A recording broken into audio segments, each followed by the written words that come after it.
¿Cuál es el modo de ser accidente propio de la acción? Esta pregunta viene muy oportunamente a cuento de algo que hemos dicho en la clase sobre la acción y la pasión, y es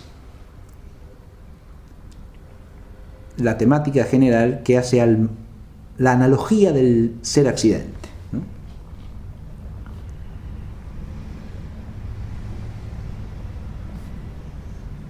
La accidentalidad se dice por analogía, en cuanto que no todos los accidentes son accidentes del mismo modo y exactamente, por lo tanto, en el mismo sentido.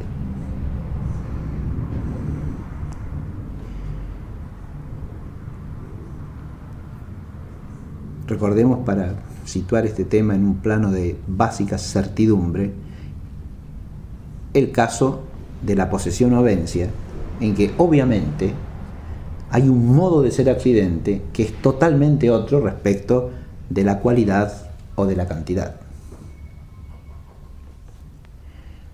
Porque mientras el ser cual o el ser cuanto son claramente inherentes a la sustancia, aunque también bajo distintas razones, porque mientras el ser cuanto arraiga en la materialidad,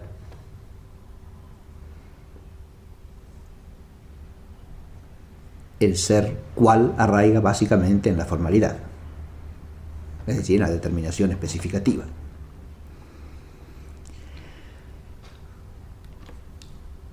Mientras estos accidentes en un extremo son claramente inherentes, la posesión avencia es meramente adherente y ni siquiera nos habla de algo intrínseco al ser mismo de la sustancia. De modo que si ponemos ese accidente en la tabla de las categorías accidentales, es obvio que hay que decir que los accidentes se dicen por analogía accidentes, o que el ser accidental se dice analógicamente. Ahora, esa analogía es más compleja de lo que puede aparecer en primera instancia. Y si examinamos el tema de la acción, nos encontramos con un caso muy peculiar.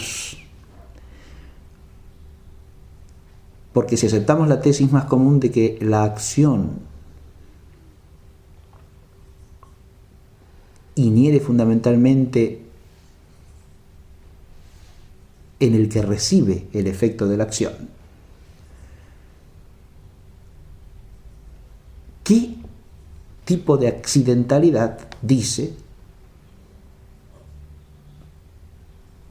en aquel de quien dimana la acción?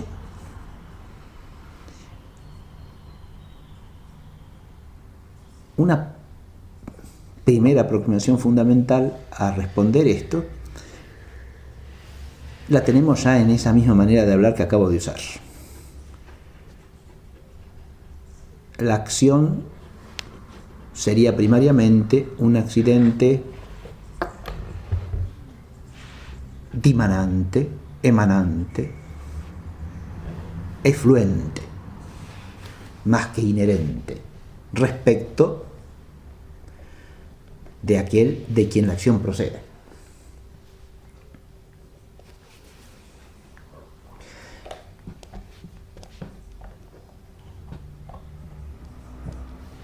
Adviértase que al decir esto, no estamos diciendo que la acción de alguna manera no sea inherente o no tenga que ver con algo inherente. Porque es obvio que la acción o dimana de alguna potencia o dimana de alguna cualidad habitual de la cosa de la que es acción. Y está virtualmente, podríamos decir, en aquella determinación inherente de la que dimana.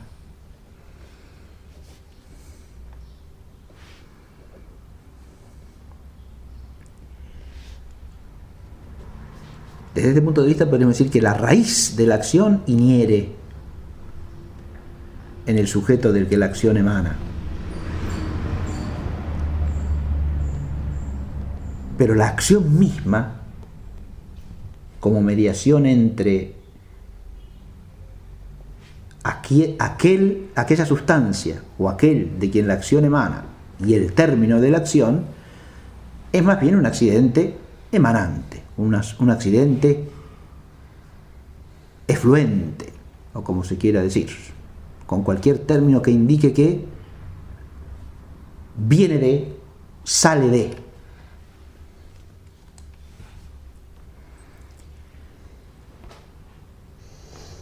Sale de la gente, y en cuanto sale de la gente lo podemos llamar un accidente dimanante.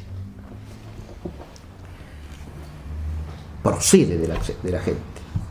En cuanto es recibido en el paciente, es un accidente afluente o influente. Mientras que el efecto mismo será de ordinario algo inherente en el paciente. Ahí también tenemos que distinguir la acción misma en cuanto produce un cierto efecto, ¿no? Y el efecto producido. Es cierto que la acción, al terminarse en el paciente, genera un efecto en el paciente, y así se hace inherente realmente en el paciente. Desde este punto de vista, el accidente podemos decir que tiene dos aspectos en su modo de ser. En cuanto que toda acción implica una pasión, el accidente es emanante o afluente de la gente y es dimanante o efluente de la gente y es afluente, influyente en el paciente. Y en el paciente tenemos el término inherente que genera la acción, ¿no? Y es donde la acción tiene su consistencia real. En cuanto que produce un efecto inherente.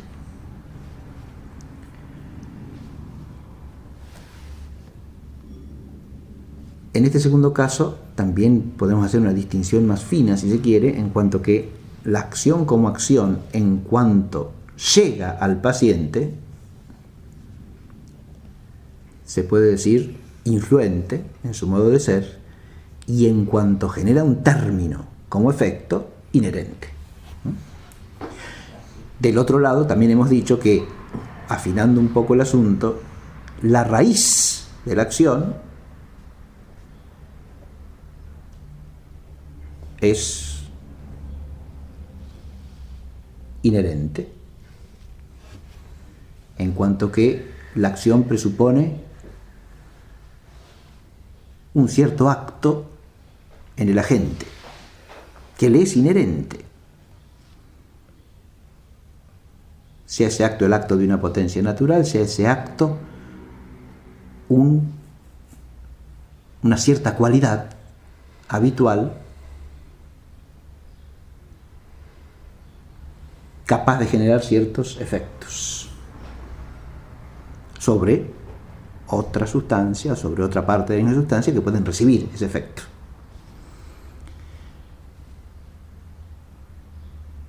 Pero ahí es claro que lo que es inherente no es la acción misma, sino lo que podemos llamar la raíz de la acción, ¿no? Pero eso nos hace ver entonces que entre los accidentes hay una cierta relación natural, esencial, que es un tema que hay que reflexionar. Es decir, cómo se encadenan o cómo se relacionan los accidentes entre sí, ¿verdad? Según su modo de darse, según su modo de acceder, o sea, de ser accidentes, ¿no? De componerse o de codarse con el sujeto sustancial.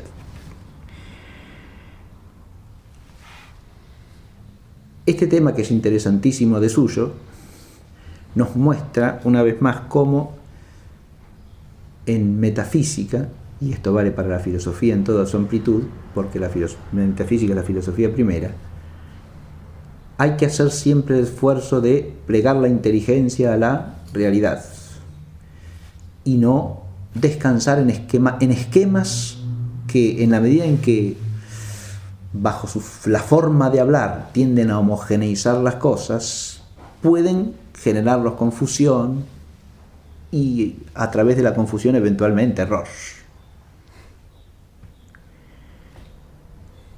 Acá, diría yo, se cumple una vez más esa advertencia que hay que tener siempre en cuenta de que cuando nos movemos con el pensamiento tenemos que hacer siempre el esfuerzo de llegar con el pensamiento a la realidad, como nos pedía San Anselmo, ¿no? Al contraponer la cogitatio realis y la cogitatio verbalis.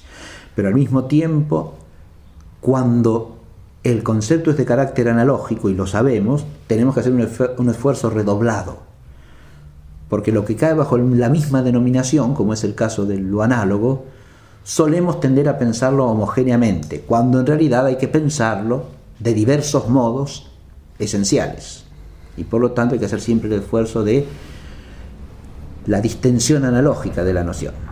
Y esto es una de las cosas que sucede cuando se habla del modo de ser de los accidentes.